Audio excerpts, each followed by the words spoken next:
और एक बात अपने जीवन में उतार कर रखिएगा, जिसके भीतर भगवान को पाने की ललकता बढ़ जाती है, जिसके भीतर भगवान को पाने की इच्छा बढ़ जाती है, जिसके भीतर भगवान के चरण पाने की इच्छा बढ़ जाती है, उसके लिए भगवान भी उसको पाने की इच्छा बढ़ा लेता है और उसको अपना बनाने की इच्छा प्रकट कर लेता है। परमात्मा भी उसको पाना चाहता है, परमात्मा भी उसको प्राप्त करना चाहता है। सारी समस्या का हल एक लोटा जल, और वो जल में भी छल नहीं होना चाहिए, तो जल में भी कोई दिखावा नहीं होना चाहिए।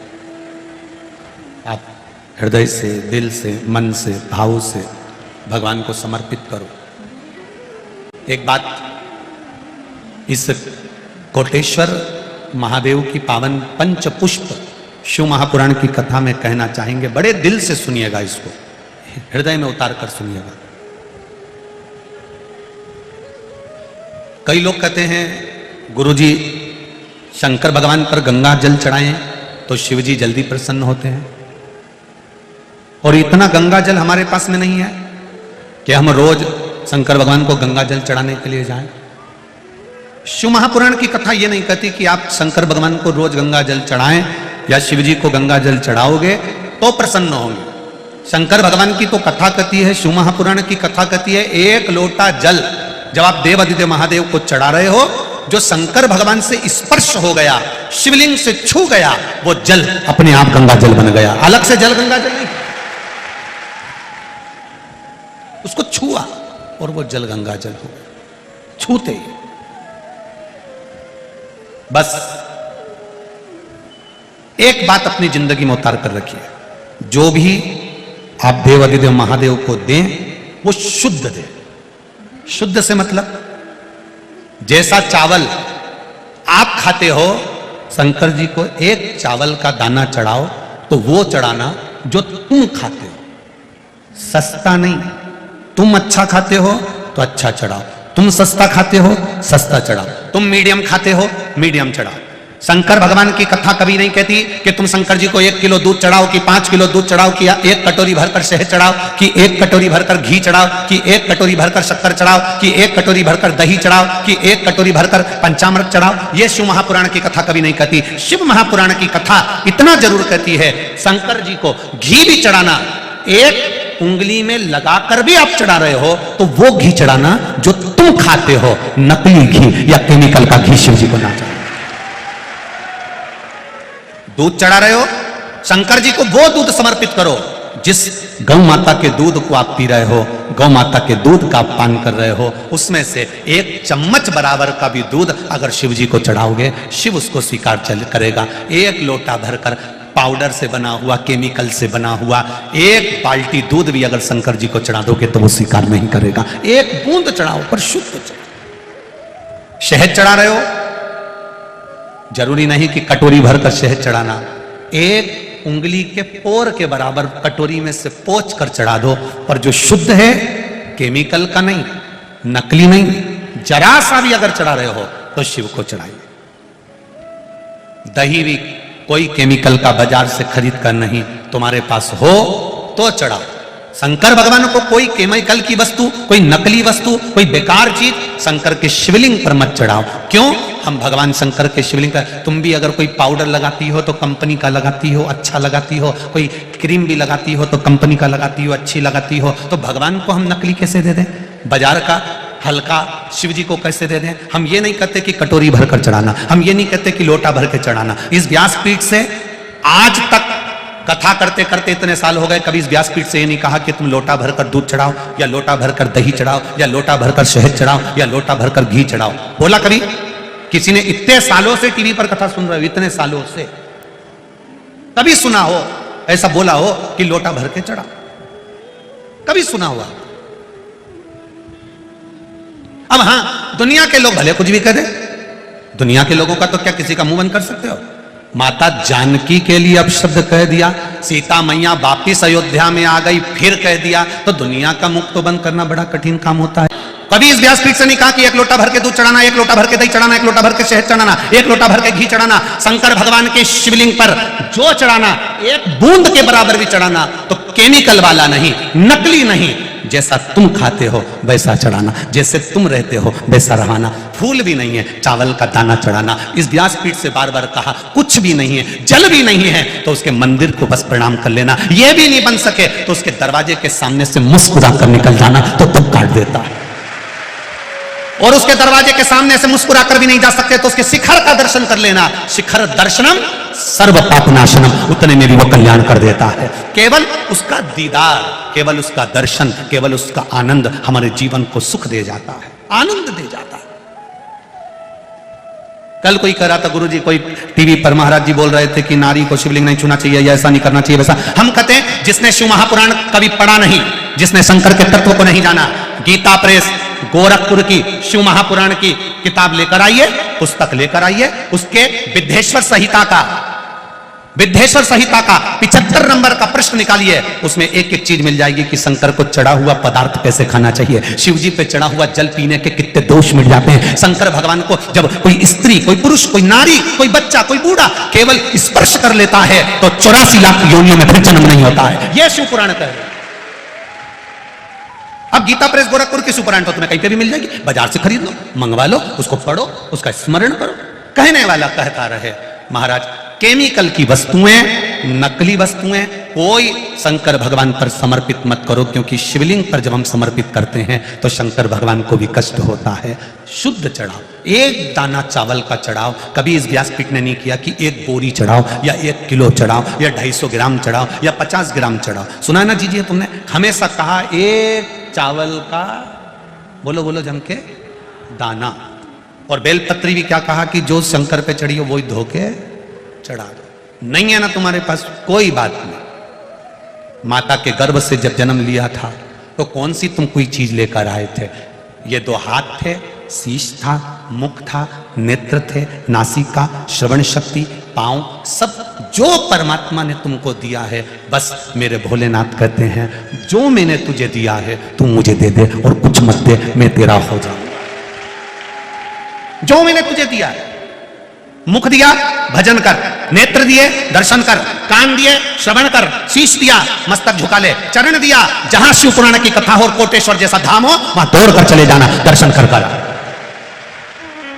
चरण दिए, हाथ दिए, दान करने के, भजन करने के, कीर्तन करने के, सेवा करने के। मंदिर जाओ, झाड़ू लगाओ, पोछा लगाओ, झाड़ू पोछा।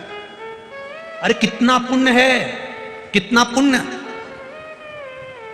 बड़ा यज्ञ रखा मेरे भगवान कृष्ण ने। हस्तिनापुर में युधिष्ठिर यज्ञ रखते हैं, सबको काम दे दिया। आखिरी का काम द्वारिकाधीश ने लिया। वो कौन सा काम था? झूठी पत्तल उठाने का।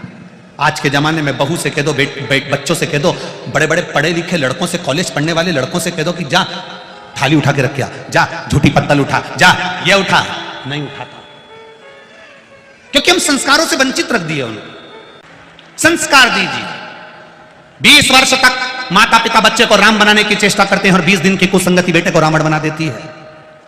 क्यों पड़ा कुसंगति में? हमारी संगत अच्छी नहीं हो पा रही। किस लिए? क्यों? कुछ अच्छा देने का प्रयास करो साहब। शंकर भगवान को ज्यादा नहीं चाहिए।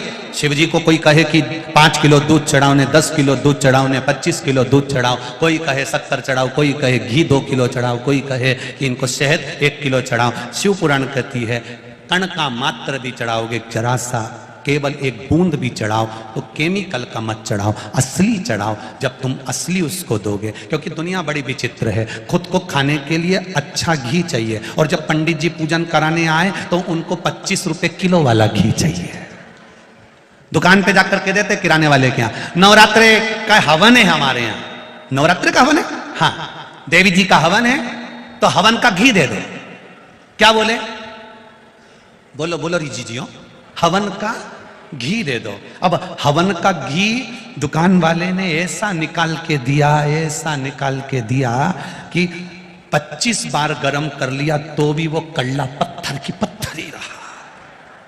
देवी जी को आहुतियां दे रहे, देवी प्रसन्न होगी, देवी प्रसन्न होगी। देवी जी नाक बंद करके बैठी, ना जाने क्या लेकर आ गया, बदबू में मारे जा रहा। तूने मेरी नाक बंद करी, जा मैं तेरे फेफड़े बंद करती जा। तेरा नकली हवन का घी दे दो। सत्यनारायण जी की कथा है, कथा के लिए कपड़ा दे दो। कपड़े वाला भी तचतुर, सत्यनारायण की कथा के लिए फर्री जैसा कपड़ा लाया, सब कुछ दिखे, सब कुछ। और के पंडित जी बहुत ले लेते हैं, फर्री जैसा कपड़ा। वो 9 ग्रह 16 मात्रिका का, किस काम का, किस चीज के? हम ये नहीं कहेंगे कि तुम करोड़ों में दो, हम ये नहीं कहेंगे कि महादेव को तुम 1 लाख बेलपत्र चढ़ाओ, हम ये नहीं कहेंगे कि महादेव को तुम 1 लाख फूल चढ़ाओ। हम इतना जरूर कहेंगे, जो तुम दे रहे हो, 1 लोटा जल भी दे रहे हो तो उसमें छल नहीं होना चाहिए। बस जल अपने घर का, दिल से, मेरा बाबा है, मेरा महादेव है, मेरी सुनता है। बाप को, पिता को तुमसे कुछ नहीं चाहिए। बेटा ससुराल जाता है, पिता उसको 500 का नोट देता है। बेटा तीरथ जाता है, पिता उसको 500 का नोट देता है। बेटा रतलाम जाए, नीमच जाए, ओमकारेश्वर जाए, उज्जैन जाए, पिता अपनी झोली में से, अपनी जेब में से 500 और 1000 रुपए निकाल कर देता है। पर ऐसा बेटा आज तक नहीं देखा जब बाप तीरथ जा रहा हो और बेटा 5000 निकाल के दे दे। बाप तीरथ जा रहा है, पिता तीरथ जा रहा है, पिता ओमकारेश्वर जा रहा है, पिता महाकालेश्वर जा रहा है, पिता कहीं तीर्थ जा रहा है, और बेटा को मालूम है पिताजी जा रहे हैं, बेटे को मालूम है पिताजी जा रहे हैं, और कहे कोई तो कहो दे दे। पत्नी कहती है उनके पास है, तो थारे हस्बैंड के पास में भी तो है, फिर क्यों नहीं बोला? नहीं, पिताजी के पास है। और पिता, घर का बाप, घर का पिता दुनिया की वो पूंजी है जिसके पास कुछ भी नहीं होता तो भी चैन की नींद सोता है, खुश होकर जीता है, वो बाप होता है।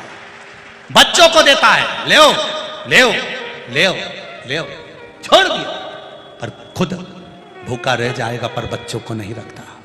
मेहनत करेगा, लाएगा, देगा। माता और पिता, भगवान को देखो ना देखो, पर घर में अगर माँ बाप को देख लो तो समझ लेना कि शंकर पार्वती ऐसे ही होंगे जो देते रहते हैं। शिव पार्वती ऐसे ही दे। क्या दिया? मत दो। हवन का घी दे दो, नकली लिया है। पूजन का सामान दे दो, नकली लिया है। संकल्प के लिए सुपारी दे दो, इतनी छोटी छोटी सी लिया है। भगवान भी पार्वती जी को बोले ले सुपारी कतर के खिला दे। एक बार पकड़ी तो सुपाड़ी उचक के वहां चली गई, सुपारी पकड़ाई में नहीं आए, इतनी छोटी। पूजन की किसी को नहीं दिखे। कंकु चढ़ाएंगे, रोली चढ़ाएंगे, चंदन चढ़ाएंगे, हल्दी चढ़ाएंगे, सब केमिकल का। नहीं चाहिए शंकर भगवान को। शिव जी कह रहे मत दो, तुम तो कुछ मत दो, एक काम करो, क्या? बस मुख से मेरा भजन कर लो, श्री शिवाय नमस्ते। मत दो, मुझे नहीं चाहिए, रखो तुम्हारे पास। शंभु शरणे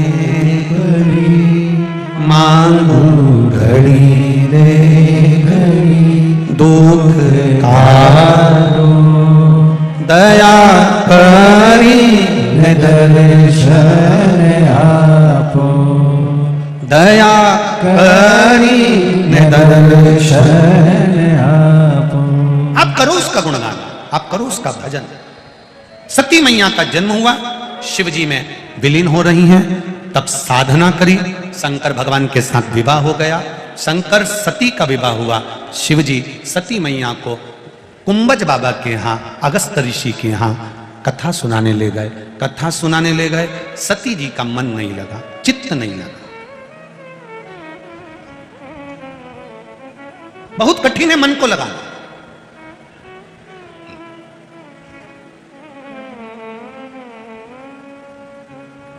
ठाकुर शरद सिंह जी सिसोदिया जी, आपको धन्यवाद देना चाहूंगा।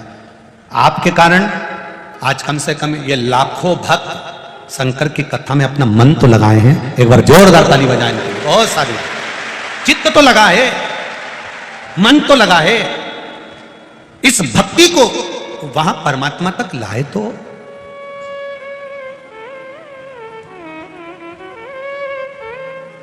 सती मैया का मन नहीं लगा, बाबा समझ गए इसका मन नहीं लग रहा। कई लोग पशुपति व्रत करते हैं, कहते हैं उसने करा और उसका काम हो गया और हमने करा, हमारा क्यों नहीं हुआ? क्योंकि तुमने करा जरूर है पर विश्वास नहीं जगा पाए, भरोसा नहीं बांध पाए, दृढ़ता नहीं बांध पाए। दो तरह के व्यक्ति होते हैं, एक ने प्रवचन में सुन लिया। दो तरह के व्यक्ति होते हैं, आप कौन से व्यक्ति हो समझ लेना। एक ने प्रवचन में सुना, गुरुजी ने कहा जब कोई गिरता है भगवान उसको गोदी में झेलता है। एक ने सुना, जिसने सुना वो गया, जाते जाते उसने सोचा जरा कुएं में गिर के देख लेता हूं। गुरुजी बोल रहे हैं गिरते हो तो भगवान झेलता है। तो वो कुएं में गिरने लगा। कुएं में जब गिरने लगा तो उसके मन में आया गिर गया और भगवान ने नी झेला तो गुरुजी का क्या जाएगा, अपन तो निपट जाएंगे। कि गुरुजी का वचन भी हो जाए और मैं मरूं भी नहीं और भगवान मुझे झेल भी ले। ऐसा करता हूं, पांव में रस्सी बांध लेता हूं, पेड़ से रस्सी को बांध लूंगा और कुएं में लटक जाऊंगा। अगर भगवान नहीं आया तो कम से कम बच तो जाऊंगा। दो तरह के लोग होते हैं। गुरु के वचन को सुना, जब जब कोई गिरता है भगवान उसको झेलता है। उसने गिरने का प्लान बनाया, पहले सोच रहा था गिर जाऊं भगवान झेलेगा, फिर मन में आया अगर मर गया तो रस्सी बांधी, पेड़ से बांधी और कुएं में लटक गया। उल्टा लटका, 3 दिन हो गए भगवान नहीं आया। कोई भगवान आए ऐसे लटकने वालों पे? कई लोग पशुपति व्रत करते हैं, हमने तो कर लिया, सुना था, विश्वास नहीं था, भरोसा नहीं था, बस करा और क्या कि मेरा काम नहीं हुआ। विश्वास लेकर कहां से आओगे? भरोसा, दृढ़ता, विश्वास मूल है। लटक गया। उसी के पास में से एक व्यक्ति निकल कर जा रहा था, उसने देखा कोई कुएं में लटका है, वो उसको खींचने लगा। वो अंदर से लटका लटका बोला खींचना मती। गुरुजी बोले भगवान झेलेगा, तू मत उठा मेरे को, भगवान झेलेगा। उसने कहा तेरे गुरुजी ने ऐसे लटकने को बोला था? हाँ, मेरे गुरुजी ने कहा था जब कोई गिरता है तो भगवान झेलता है। तेरे गुरुजी ने ऐसे बोला था? हाँ। इसने इसका कहना माना। इसके पास रस्सी नहीं थी, बड़ के पेड़ की डाली लाया और बट वृक्ष की डाली लाकर बड़ के पेड़ की डालियों को इसने पांव से बांध लिया और लटक गया। रस्सी मजबूत थी, वो लटका था, नहीं गिरा। इसके बड़ के पेड़ की डाली धीरे धीरे खुलने लगी, टूटने लगी, ये कुएं में गिरने लगा। जैसे ही गिरा, गिरते से महादेव ने अपने हाथ में झेल लिया। महादेव ने अपने हाथ में झेला। अब महादेव ने जब हाथ में झेला तो जो लटका हुआ था वो कह रहा गुरु भगवान मैं 3 दिन पहले का लटका हूं। भगवान बोले तू जिंदगी भर ऐसे ही लटके रहेगा, मैं नहीं झेलूंगा तेरे। इसने तेरी बात पर विश्वास करा और तेरी बात पर विश्वास कर कर कुएं में कूदा तो मैंने झेला। तूने अपने गुरु की बात पर विश्वास नहीं करा तो भगवान कैसे झेलेगा रे भाई? कैसे? आप किसी को बोल देते हो पशुपति व्रत कर ले तेरा ऐसा हो जाएगा, वो करती उसका हो जाता है। और तुम 2 बार कर चुकी, 3 बार कर चुकी, मेरा क्यों नहीं हो, मेरा क्यों नहीं हो? क्योंकि तुम थोड़ा सा अहम, थोड़ा सा विद्वत्ता, थोड़ा सा अहम, थोड़ी विद्वत्ता, ये सब समाप्त कर कर विश्वास को दृढ़ करना पड़ेगा कि मैं महादेव को भजूंगी। मेरा विश्वास कहता है मुझे मेरा महादेव संभाल लेगा। जिसने शंकर भगवान को अपना पिता मान लिया, शिव जी को अपना बाबा मान लिया, शंकर को अपना मान लिया, शिव को अपना समझ लिया, बाबा ने उसको साथ लिया। जो विश्वास ही नहीं कर पाया वो टूट गया। भरोसा करना पड़ेगा। कहने वाला कुछ भी कहे, क्या होता है शिव जी के मंदिर जाने से? ये इतने पत्र पढ़े हैं, सब यहीं पढ़े रहेंगे, पीछे सब में मोबाइल नंबर है, फोन लगाकर पूछना तुमने पत्र लिखा था, सही है, कहां पर रहते हो? हम एक एक को कहते हैं जाओ और उनके पास जाकर पूछ के आओ, ये पत्र है, ये मोबाइल नंबर है, जाओ पूछो। शिव महापुराण ना विद्या जानती है, ना तंत्र जानती है, ना मंत्र जानती है।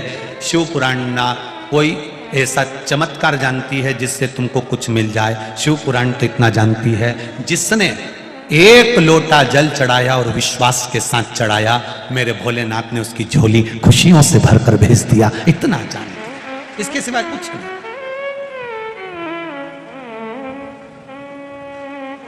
बस इतना जानो।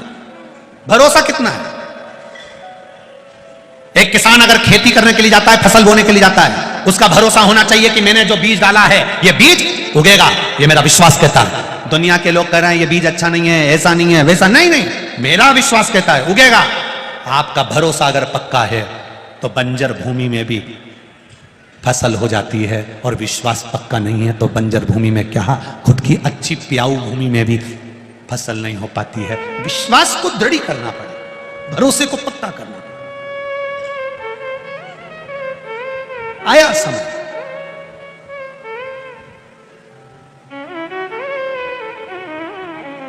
कितना नकारते हैं हम भगवान के जो पौधे हैं, वृक्ष हैं। लोग कहते हैं ये सियोर वाले महाराज ने बेलपत्री का वर्णन करा, सियोर वाले महाराज ने शमी पत्ते का वर्णन करा।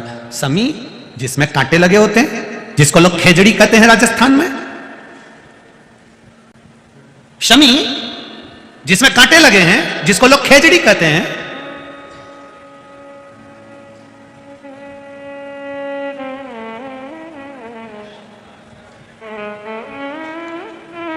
क्या शमी के पत्ते में, शमी के फूल में, शमी का जो फूल होता है वो गुलाबी कलर का होता है। आस्था चैनल पर जितने लोग कथा सुन रहे हैं, जितने लोग फेसबुक यूट्यूब पर कथा सुन रहे हैं, वो शमी के फूल का दर्शन अवश्य करें। आस्था चैनल वाले आपको दिखाएंगे शमी के फूल का दर्शन, गुलाबी कलर का होता है। और क्या है इसमें ऐसा? शमी के वृक्ष में, शमी के पत्ते में, शमी का पौधा, शमी का वृक्ष, आखिर इसकी इतनी प्रबलता क्यों है? रामचरितमानस को उठाकर देखिए, बाबा लिखते हैं राम जी महाराज जब रावण को मारने के लिए लंका पर चढ़ाई करते हैं, और लंका अधिपति पर जब चढ़ाई करने लगे, लंकेश पर, लंका पर जब चढ़ाई करी, तब भगवान शंकर उस जगह पर नहीं दिखे। तब मेरे राम जी ने शमी के पेड़ को प्रणाम करा और कहा, हे भोलेनाथ, आपको मैं शमी के वृक्ष में मानकर प्रणाम कर कर लंका पर चढ़ाई कर रहा हूं। और उस शमी के वृक्ष को नमन कर कर मेरे राम जी लंका पर चढ़ाई कर देते हैं, विजय प्राप्त करते हैं, जीतते हैं। और वापिस जब आते हैं, वापिस जब अयोध्या जाते हैं, तो मन में आया कि मैं अयोध्या के वासियों को दूं क्या? स्वर्ण बांटा। माता कौशल्या जी ने, माता कैकेयी जी ने, माता सुमित्रा जी ने स्वर्ण बांटा। राम जी से पूछा गया, संतों ने, साधुओं ने, तपस्वियों ने, ऋषियों ने पूछा, हमें स्वर्ण नहीं चाहिए, पर स्वर्ण की कीमत के बराबर कोई ऐसी वस्तु दी जाए जो स्वर्ण की कीमत से भी परिपूर्ण हो। तब एक शमी का पत्ता मेरे राम जी ने संतों को, ऋषियों को, साधुओं को दिया। एक शमी का पत्ता। आज भी जिस दिन रावण मरता है, रावण को जिस दिन जलाया जाता है, क्या बोलते हैं उसको? विजय दशमी। विजय दशमी के दिन शमी का पत्ता, अब इधर का नहीं मालूम इधर देते कि नहीं देते, पर हमारे उधर नियम है, शमी का पत्ता विजयदशमी के दिन आज भी लोगों को दिया जाता है। क्यों देते हैं? उसका कारण क्या है? क्योंकि राम जी ने स्वर्ण के आभूषणों के बराबर, हजारों स्वर्ण मुद्राओं के बराबर एक शमी के पत्ते की मूलता कही है। और शमी का पत्ता संत, ऋषि, साधु, गुरुजन को दिया कि ये मेरे शंकर का एक स्वरूप है। ये शमी का पत्ता नहीं, ये वैभव को प्रदान करने वाला, एक आनंद सुख देने वाला। केवल एक कथा नहीं है शमी के वृक्ष की। शमी के वृक्ष की 3 कथाओं को हमारे यहां शास्त्रों में वर्णन किया। दूसरी कथा महाभारत में वर्णन आता है, और महाभारत के अंतर्गत जब पांडवों को वानप्रस्थ दिया गया, तब पांडवों ने भगवान से पूछा कि हम हमारे शस्त्र को, हमारे औजारों को, हमारे अस्त्र शस्त्र को कहां रखें। तब भगवान कृष्ण ने शमी का पेड़ बता दिया। शमी के वृक्ष के नीचे पांडवों ने अपने अस्त्र शस्त्र उस शमी के पेड़ के नीचे गाड़ दिए।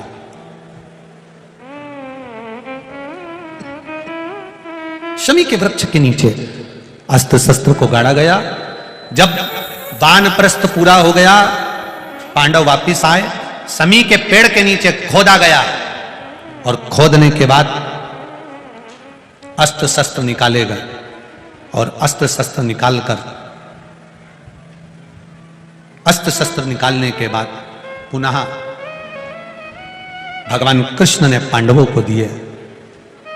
पांडवों ने उन अस्त्र शस्त्र की पूजन शमी के वृक्ष के नीचे करी।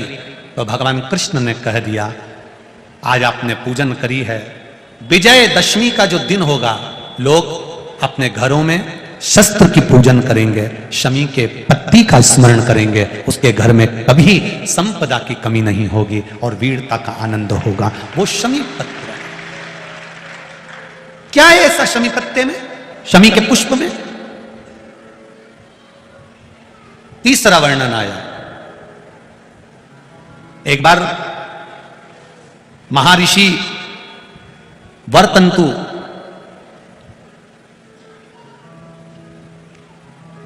अपने शिष्य जिसका नाम था कोस, वरतंतु ऋषि अपने शिष्य कोस को विद्याध्ययन करा रहे थे और विद्याध्ययन कराते कराते सब कुछ पढ़ाया, अच्छी विद्या दी। और होना चाहिए, गुरु का काम यही होना चाहिए, विद्याध्ययन कराए, श्रेष्ठता में कराए।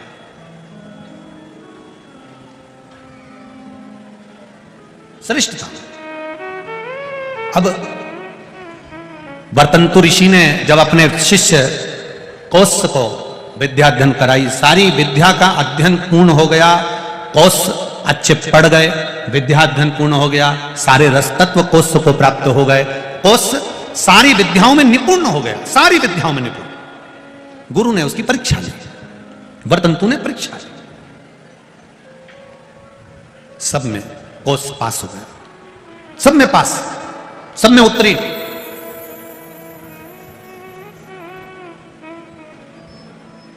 अब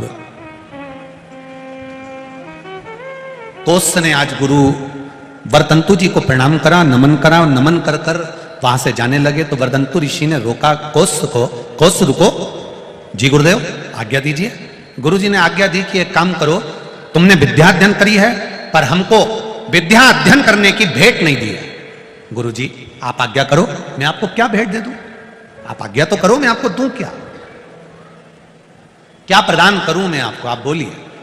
गुरु जी ने कहा 14 करोड़ सोने की मुद्रा। वरतंतु जी कहते हैं कि मैंने जो तुम्हें पढ़ाया, विद्या अध्ययन कराया, उसके लिए 14 करोड़ स्वर्ण मुद्रा मुझे लाकर दीजिए।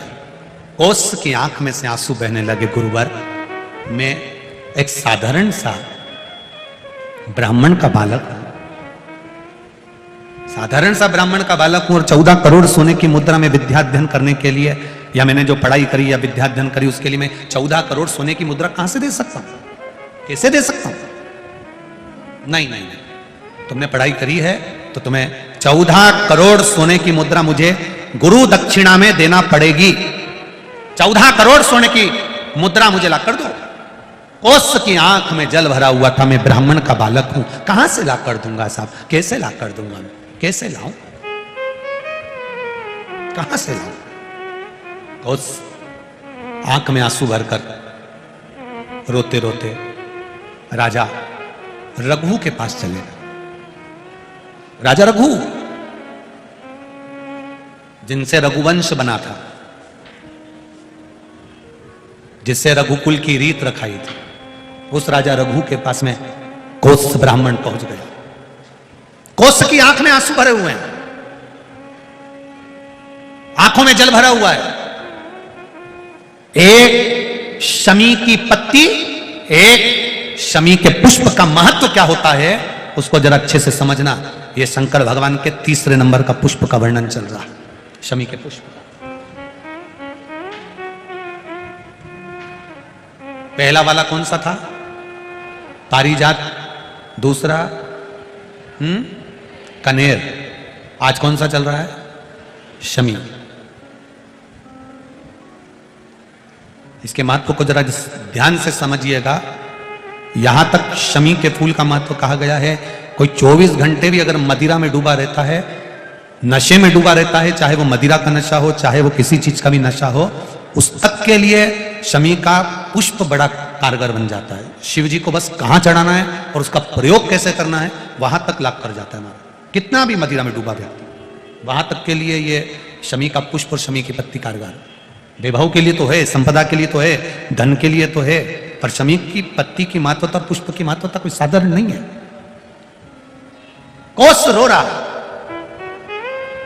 वरतंतु ने कहा, वरतंतु ऋषि बोले 14 करोड़ सोने की मुद्रा मुझे चाहिए। और रोता रोता वो ब्राह्मण का बालक कोस, मैं ब्राह्मण, मैं ये 14 करोड़ स्वर्ण मुद्रा कहां से लेकर आऊंगा? राजा रघु के पास पहुंच गए। राजा रघु अपने आनंद के साथ, रघु करते क्या थे? शिव जी की आराधना, शंकर का भजन, शंकर की गुणगान। इसलिए रघुकुल में सूर्य की आराधना और शिव की आराधना दोनों होते आई है, दोनों होते कर रहे हैं शिव आराधना।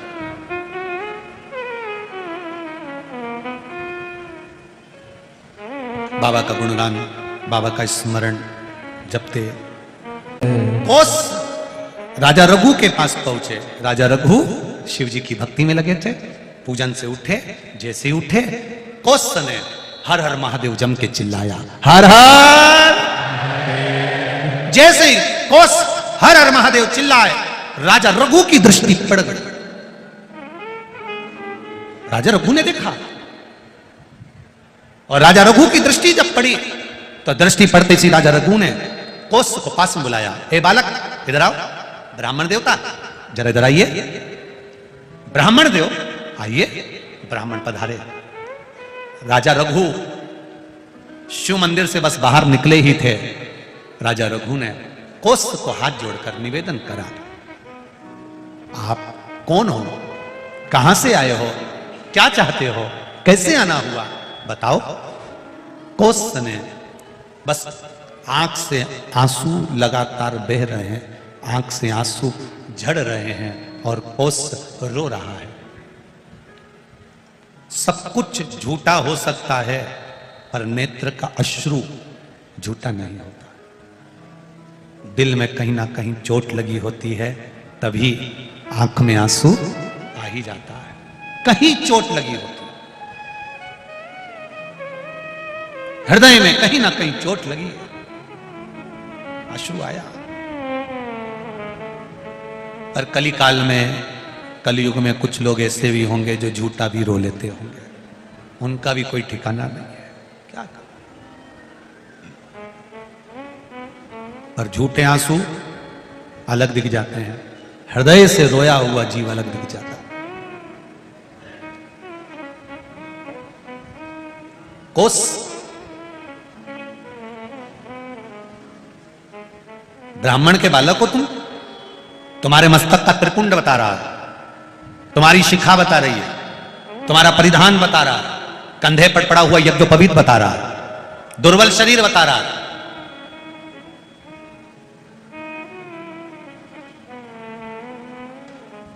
क्या चाहिए आपको? कोस ने कहा, जिस गुरु जी के यहां मैंने विद्याधन करा है, वर्तंतु जी के यहां, उनको गुरु दीक्षा में 14 करोड़ सोने की मुद्रा देना। 14 करोड़। कोस ने हाथ जोड़कर निवेदन करा, मेरे को गुरु दक्षिणा में देना है 14 करोड़ सोने की मुद्रा। अब राजा रघु वो 14 करोड़ सोने की मुद्रा कैसे लेकर आते हैं, कैसे शमी के फूल